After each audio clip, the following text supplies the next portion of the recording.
Hello, Paul again here from EMD Automotive at Carinpa, Sydney.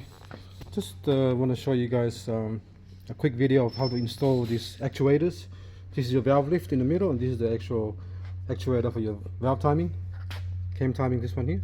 So I just want to show you the cam timing looks like this, so you can't really mistake them. And the cam timing goes inside here. So see the little filter there, the little white one in the middle. See the little filter there, right in the middle, like a triangle.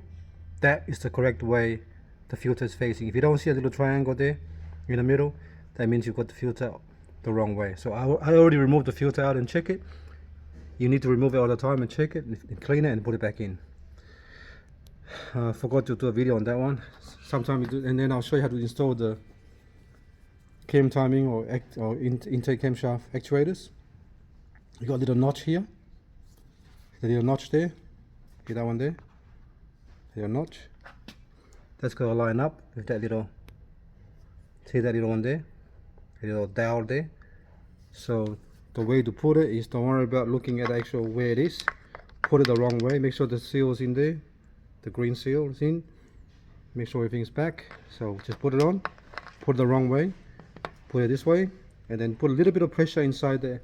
Push it with your hand, a little bit inside, push it in with a tiny bit of pressure. You can just see and you feel it just go in.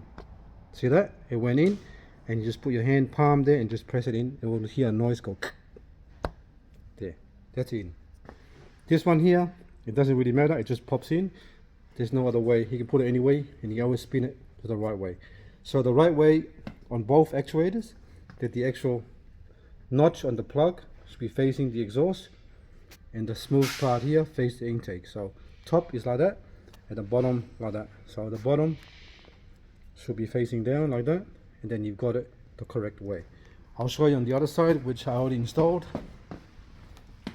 And these little brackets here, these ones here, hold the actual actuators in. So make sure you gotta put that in after you put the cap seal, and then you put this in, which is facing down. See that? And that's facing down as well. That little notch there. That's the correct way. And the little, I'm gonna take this out now to clean it. See the exhaust, see the rust on the actuators on this one. So I've done this side here, which you can see. Can't take all the rust off, but you can try your best. Nice and clean. You can't take this out. It's all pitted in there. If I go deeper, I'll actually damage the actual housing of the actual actuator. And that's it. And you torque it up to 10 Newton meters, alright? 10 Newton meters for that, and then 10 Newton meters for that one. Alright, thanks for watching, and please subscribe.